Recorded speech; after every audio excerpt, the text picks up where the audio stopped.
Hi everyone, I'm Any New Province, and this week we're going to find out if Take Vengeance is possibly Pauper Playable. Take Vengeance is a brand new and unique removal spell that was printed in Core Set 2019. Take Vengeance costs 1 and a white for a sorcery that destroys target tapped creature, which is a pretty high restriction compared to the other white removal we already have access to in things like Journey to Nowhere or Celestial Flare. Still, straight up destroying a creature just because it's tapped is a really powerful thing for a spell to do, so I wanted to build a deck that could maximize the potential of having a bunch of tapped creatures to target with Take Vengeance. That's why I've decided on this 75 called Dawnglare Tron. It takes a lot of inspiration from M. Lovebow's Ristic Tron, which they've just put up some new gameplay videos for. I'll put a link in the description down below. I want to start by going over a card that I've wanted to include in a mono white Tron list for a long time, but couldn't find the perfect payoff for doing so. This is Dawnglare Invoker, which not only ensures that our opponent's creatures will be tapped and targetable by Take Vengeance, but also has the ability to completely lock opponents out of combat steps. Dawnglare Invoker costs 2 and a white for a 2/1 flyer, which means it's also an evasive attacker that helps us end the game even if we can't activate its ability.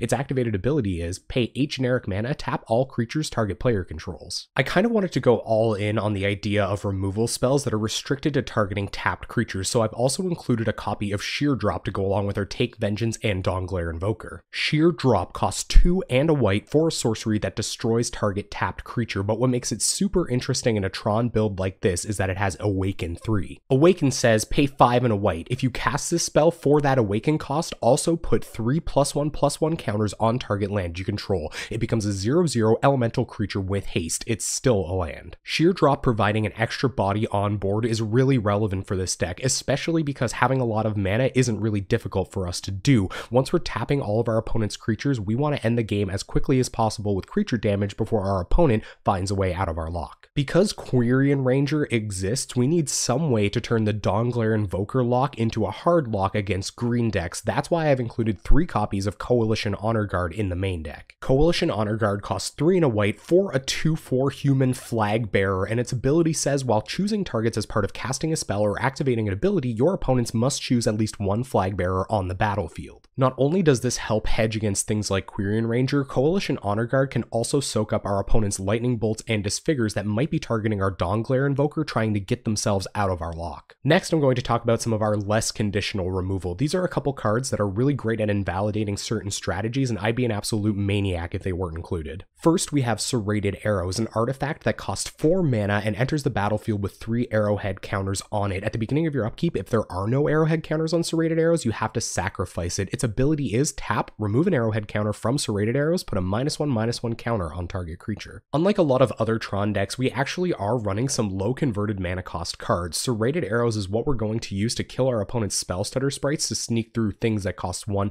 or 2 mana. Also, this completely invalidates the Tribe strategy if you can get it onto the battlefield, because after they cast Inside Out, Tribe will only have 1 toughness. Put an arrowhead counter on it, it's dead. We also have a couple copies of Prismatic Strands, which costs 2 and a white for an instant that prevents all damage that sources of the color of your choice would deal this turn. You can also flash it back by tapping an untapped white creature you control, which means you cast it out of your graveyard by paying that cost. You exile it afterwards. There are a ton of monocolored decks in Pauper, particularly the most aggressive ones. If they get off to a fast start, hopefully on turn 3 and turn 4, we can use Prismatic Strands to stop them from killing us while we dig to something like a Dawnglare Invoker or a Coalition Honor Guard to shut down their plan. These next few creatures not only provide a lot of evasive damage to close out the game, they're also a ton of value, which means if we run into some control opponents where a Dawnglare Invoker might not be that important, we still have a way to go over them. First, we have Muldrifter, one of my favorite commons. It costs 4 and a blue for a 2/2 flyer, and when it enters the battlefield, draw 2 cards. If that wasn't good enough on its own, you can also evoke it, which means you pay 2 and a blue, cast the creature, but when it enters the battlefield, you have to sacrifice it. You still get to draw the 2 cards though. We've also got a couple of copies of Custodial Squire. Because this usually just acts as a glorified Gravedigger in our deck, I'm not including as many copies as M. Lovebow usually uses. Custodial Squire costs 4 and a white for a 3/3 flyer with the Will of the Council ability, which means when it enters the battlefield starting with you, each player votes for an artifact, creature, or enchantment card in your graveyard. Return each card with the most votes or tied for the most votes to your hand. Custodial Squire is going to buy back some of the less expensive spells that maybe were disrupted by our opponent in the early game, or buy back a Dawnglare Invoker or a Coalition Honor Guard to continue locking our opponents out of the game. Next, I'm going to go over the more traditional mono-white Tron package we have, starting with Core Sky Fissure. Core Sky Fissure costs 1 and a white for a 2/3 flyer, and when it enters the battlefield, you return a permanent you control to its owner's hand. This is usually a downside, but we've got a bunch of cards in our deck that turn this into strictly upside. One of those targets is Lone Missionary, our hedge against burn decks. Lone Missionary costs 1 and a white for a 2/1, and when it enters the battlefield, you gain 4 life. Lone Missionary is a massive beating against burn, especially if you can buy it back a couple of times with Core Sky Fissures or Custodial Squires. Still, if we're in a slow matchup, Lone Missionary can attack for 2 starting on turn 2. That's a way we can sort of pivot into an aggro deck that ends the game early and prevents our opponent from getting too much value in the late game. Our other ideal Core Sky Fissure target is Prophetic Prism. It costs 2 mana for an artifact, and when it enters the battlefield, you draw a card. You can pay 1 and tap it to add 1 mana of any color. Prophetic Prism essentially makes our Core Sky Fissures cost an extra 2 mana to cycle and replace themselves by drawing another card. It also hedges against the fact that we have a lot of colorless mana producing lands in our deck. This is going to make sure we have tons of white and blue mana to cast our colored spells. Finally, I'm going to talk about the package I've included to make sure we hit Tron on time. This deck is a little bit more reliant on it because you're trying to pay Dawnglare Invoker's activated ability, which costs 8 mana. Expedition Map costs 1 mana for an artifact that you can pay 2 and tap to sacrifice and search your library for a land card. Reveal it, put it into your hand, then shuffle your library. This not only allows us to assemble Tron in a hurry, it also allows us to include a few Miser's copies of Singleton lands that deal with unique situations that some opponents might bring to the table. Finally, we have Impulse, my favorite way for a non-green deck to assemble Tron. Impulse costs 1 and a blue for an instant, and it says,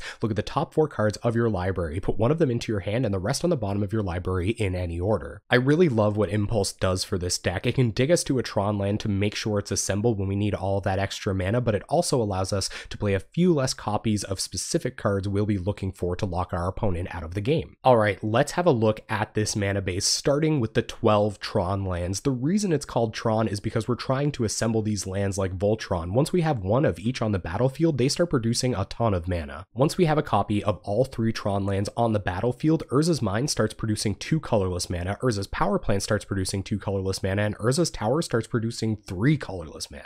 I'm going to go over our specific tutor targets for Expedition Map next. First, we have Bazooka Bog. It enters the battlefield tapped, and when it enters the battlefield, exile all cards from target player's graveyard. I'm super happy to be able to include a Bazooka Bog as a piece of main deck graveyard hate. We've also got 2 copies of Kabira Crossroads. I have 2 copies because it's not a big deal for us to play a couple of tap lands in the early game, and the little bit of life gain really helps us against aggressive and burn decks. Kabira Crossroads enters the battlefield tapped, and when it enters the battlefield, you gain 2 life. After it's become untapped, you can tap it to add white mana. Finally, we have 1 copy of Secluded Step, which enters the battlefield tapped. When it becomes untapped, you can tap it to add white mana, and it also has the ability to cycle, which means you can pay 1 white mana, discard Secluded Step if you don't need it, and draw a new card off of the top of your deck. Our last non-basics are 4 copies of Tranquil Cove, standard Pauper duels in blue and white. They enter the battlefield tapped. When they enter the battlefield, you gain a life, and when they're untapped, you can tap them to add blue or white. For our basics, we have 1 copy of Basic Plains and 1 copy of Basic Island, just 2 untapped sources of the 2 colors we may need to search up with Expedition Map if we draw that instead of the colored source we were looking for. Alright, let's have a look at this sideboard. First, we have a couple of copies of Circle of Protection Blue. We can easily be disrupted by a Skred Delver deck, so we may have to lock them out of the game with a Cop Blue instead